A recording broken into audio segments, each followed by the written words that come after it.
Seryoso si Pangulong Bongbong Marcos sa utos niyang busisiin ang mga palpak na flood control projects. Wala raw siyang sasantuhin kahit pa kalyado niya ang mga ito. Nasa frontline na balitang yan si Maricel Halili. Kakambal na problema ng bayan ng matinding ulan at baha. Kaya naman maraming Pilipino ang napapalakpak sa sinabi ni Pangulong Bongbong Marcos sa SONA. Hinihimay na ang mga flood control projects na ginastusan ng mahigit 980 billion pesos sa loob ng 3 taon.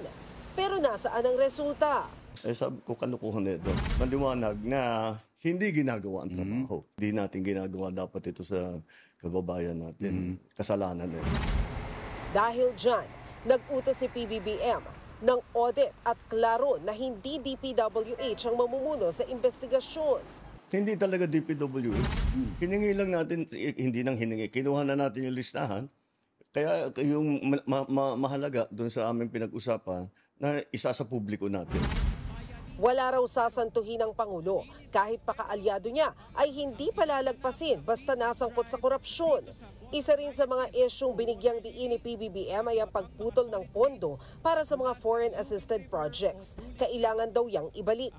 The worst part of this all, yung napupunta, kuminsan yung mga project na hindi maganda, napupunta sa unappropriated.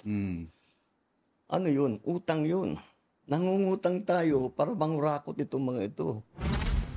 Kaya giit ng Pangulo, ibabalik niya sa Kongreso ang budget kung hindi ito tugma sa plano ng ehekutibo kahit mahumantong sa reenacted budget.